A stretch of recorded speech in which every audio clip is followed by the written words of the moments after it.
Hello everyone, welcome to Commerce Super Classes and the today's topic is Consumer Protection Act 2019. Firstly, हम ये वाला जो topic है हमारा मोस्ट इम्पोर्टेंट है और नेट के एग्ज़ाम में प्रीवियस ईयर में आप उठा के देखोगे हर बार ये क्वेश्चंस यहाँ से पूछा ही जाता है। सो ये हमारा इम्पोर्टेंट कंसेप्ट है। सो क्या देखते हैं आज हम कि कंज्यूमर प्रोटेक्शन एक्ट जो 2019 है इससे पहले क्या था।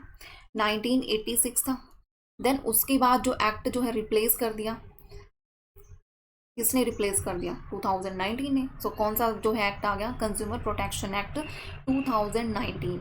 एंड इसका जो मेन जो ऑब्जेक्टिव था वो क्या ऑब्जेक्टिव था, क्यों लेके आए कंज्यूमर प्रोटेक्शन एक्ट? फॉर जितना भी कंज्यूमर की ग्रीवेंसेस वगैरह है उनको ईजी बनाने के लिए। कंज्यूमर की जो ग्रीवेंसेस वगैरह हैं यानी जो उनको प्रॉब्लम फेस करनी पड़ रही हैं उनको इजी सॉल्व आउट करने के लिए कंज्यूमर प्रोटेक्शन एक्ट 2019 लाया गया। सो और क्या ऑब्जेक्टिव हो सकता है इसका? बेटर मैकेनिज्म है किसके लिए? जो भी कंज्यूमर की कंप्लेंट वगैरह है उनको स्पीडी मैनर में सॉल्व करने के लिए। क्या है? एक बेटर मैकेनिज्म है।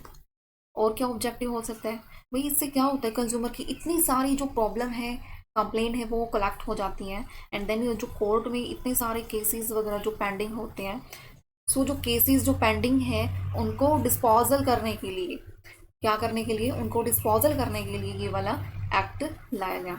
अब कंज्यूमर प्रोटेक्शन एक्ट 2019 कब आया, कैसे आया? सो सेंट्रल गवर्नमेंट थी, उसने बिल इंट्रोड्यूस किया। कब इंट्रोड्यूस किया? जैन 2018 में। ठीक है, बिल इंट्रोड्यूस कर दिया, बट अभी इंट्रोड्यूस ही हुआ है, वो स्टार्ट नहीं हुआ है। सो इंट्रोड्यूस कहाँ हुआ? लोकसभा में मिनिस्टर ऑफ कंज्यूमर अफेयर ने फिर क्या किया, ये जो जब से स्टार्ट हुआ है, कब से? 8 जुलाई 2019। अब बहुत बार जो है ये क्वेश्चन भी पूछा जा सकता है क्योंकि ईयर तो सबको पता है 2019, बट जो ये मंथ और जो ये डेट है ना ये मोस्टली पता नहीं होती एंड इसमें बहुत सारी कन्फ्यूज़न हो जाती है। सो ये भी याद रखनी है, 8 जुलाई 2019। और किसने किया? मिस्टर रामविलास पासवान ने। ठीक है, और इसमें जो है फिर क्या हुआ, जो सेंट्रल गवर्नमेंट है, सेंट्रल गवर्नमेंट जो है क्या लेके आया? एक सीसीपीए लेके आया। सीसीपीए क्या होता है? सीसीपीए होता है consumer central consumer protection authority होती है, जिसका मेन जो राइट होता है वो क्या होता है? प्रमोट करता है, ये प्रोटेक्ट करता है, इन्फोर्स करता है जितने भी कंज्यूमर्स की राइट्स हैं उनको। अब ये पेनल्टी भी लगा सकता है मैन्युफैक्चरर पे या कंज्यूमर पे, और वो पेनल्टी कैसे होती है? एंडोजर अप टू कितनी? 10 लाख। एंड इम्प्रिजनमेंट कितनी लगा सकते हो? 2 ईयर्स के लिए। अब ये एक्सटेंड भी हो सकती है। एक्सटेंड 10 लाख से कितनी एक्सटेंड हो सकती है? 50 लाख हो सकती है। एंड इम्प्रिजनमेंट जो है 2 ईयर से कितनी हो सकती है? 5 ईयर्स हो सकती है। ये होगा। फिर है जो भाई राइट क्या है, कंज्यूमर के जो राइट हैं वो कौन कौन से हो सकते हैं? फर्स्टली जो कंज्यूमर का राइट क्या है? Right to safety.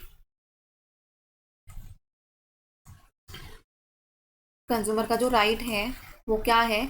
Right to safety. अब राइट टू सेफ्टी में क्या है? इसमें जो है कंज्यूमर का जो राइट होता है, किसके अगेंस्ट? जो गुड्स और सर्विसेज होते हैं, अगर उनमें किसी में ज़्यादा ही हैजार्डियस या लाइफ प्रॉपर्टी इस टाइप की जो है प्रॉब्लम क्रिएट हो रही है तो इनका राइट है उसको सेफ के लिए। फिर है राइट टू बी इन्फॉर्म्ड। अब जो जिसमें प्रॉब्लम प्योरिटी में या क्वालिटी में या पोटेंशियल स्टैंडर्ड वगैरह में प्रॉब्लम आ रही है तो उसमें इन्फॉर्म करने का राइट है। खुद की चॉइस से चूज़ करने का राइट है। Right to education. अब राइट टू एजुकेशन में क्या है कि इसमें जो है कंज्यूमर को एजुकेट करने का भी राइट होता है कि उनको नॉलेज हो प्रोडक्ट की कि इसमें क्या जो कमी हो सकती है, इसको कैसे यूज़ करना चाहिए। ये है राइट टू बी हियर्ड। उनकी जो जितनी प्रॉब्लम है उनको सुनने का जो है राइट वो होना चाहिए। Right to complain from anywhere. Consumer कहीं भी अपनी प्रॉब्लम है कि जो कंप्लेन कर सके वो राइट होना चाहिए। कंपनसेशन जितना उसको लॉस हुआ उसको रिसीव करने का राइट होना चाहिए। And right to no rejection of a complain. अब उसकी जो प्रॉब्लम है जो उसने डाल रखी है एप्लीकेशंस वगैरह, अगर वो रिजेक्ट हो रही है तो उसका राइट है कि वो क्यों रिजेक्ट हुई है, उसका रीज़न सुनने के लिए। सो ये है भाई। और जो नेक्स्ट जो स्लाइड है हमारी, यहाँ से क्वेश्चन जो पूछा जाता है मोस्टली क्या पूछा जाता है, देखो जो डिस्प्यूट रेड्रेसल जो कमीशन है ये 3 टाइप्स की हमारे यहाँ। First district commission. क्या है हमारा? डिस्ट्रिक्ट कमीशन है। डिस्ट्रिक्ट कमीशन में क्या होता है भाई? एक प्रेसिडेंट होता है, 2 से ज़्यादा नहीं होते। उसमें से एक जो प्रेसिडेंट होता है वो डिस्ट्रिक्ट रिटायर्ड जज होता है, वो डिस्ट्रिक्ट होम का होता है। एंड इसमें एक वुमेन होगी और एक प्रेसिडेंट होगा। ठीक है। और इसमें जो है कंप्लेंट जो है फाइल कर सकते हैं डिस्ट्रिक्ट कमीशन में, वो फुली रिकॉग्नाइज होनी चाहिए, कंज्यूमर एसोसिएशन होना चाहिए, ये सब होना चाहिए। जो वैल्यू है गुड्स और सर्विसेज की है कितने से ज़्यादा नहीं होनी चाहिए भाई, 50 लाख। 50 लाख से जो ज़्यादा है गुड्स और सर्विसेज की जो वैल्यू है वो ज़्यादा नहीं होनी चाहिए। कितने से, 50 लाख से। उसके बाद क्या है, कंप्लेंट डिस्पोज जो है 3 मंथ्स के अंदर कर सकते हैं, और टेस्टिंग विद इन 5 मंथ्स। अगर जो है वहाँ से प्रॉब्लम सॉल्व आउट नहीं हो रही तो कमीशन, जो स्टेट कमीशन है, विद इन 45 डेज के अंदर जो है वहाँ पे हम डाल सकते हैं। उसके बाद आता है स्टेट कमीशन, इसमें भी एक प्रेसिडेंट होगा, मीन्स इसमें नॉट लेस देन 4, क्या है, नॉट लेस देन 4, और इसमें से एक वुमेन होगी, 3 प्रेसिडेंट वो हो सकते हैं मेल। एंड रिटायर्ड जज कहाँ का होगा, हाई कोर्ट का होगा। वैल्यू ऑफ गुड्स और सर्विसेज की कितनी होगी, 50 लाख से 2 करोड़, इससे 2 करोड़ से ज़्यादा नहीं होगी। अनफेयर कॉन्ट्रैक्ट्स वगैरह हो रहे हैं तो वो 2 करोड़ से ज़्यादा नहीं होने चाहिए। एंड नेशनल कमीशन में अगर यहाँ से प्रॉब्लम स्टेट में सॉल्व आउट नहीं हो रही, नेशनल कमीशन में अपनी एप्लीकेशन जो है ऑर्डर फाइल करना चाहते हैं वो, तो within 30 days from the date of order होना चाहिए। फिर आ जाता है भाई नेशनल कमीशन। नेशनल कमीशन में क्या है, इसमें प्रेसिडेंट है, और दूसरा क्या है, नोट लेस देन 4, इसमें भी 4 की कंडीशन है। एंड इसमें एक भी क्या है, एक वुमेन होगी, और इसमें क्या है, रिटायर्ड जज होगा। कहाँ का होगा भाई, सुप्रीम कोर्ट का। यही तो डिफरेंस है, डिस्ट्रिक्ट में डिस्ट्रिक्ट होगा, स्टेट में हाई कोर्ट का, एंड नेशनल में किसका आ जाएगा, सुप्रीम कोर्ट का आ जाएगा। एंड इसमें जो वैल्यू होगी गुड्स और सर्विसेज की वो भी क्या है, 2 करोड़ से ज़्यादा नहीं होगी। एंड सुप्रीम कोर्ट में अगर स्टेट में जो प्रॉब्लम है वो सोल्व आउट नहीं हो रही, देन नेशनल क्या करेगा। अब सुप्रीम कोर्ट में कितना डे है, 30 डेज है, तो कितने में ऑर्डर जो है वो होगा, 30 डेज में होगा।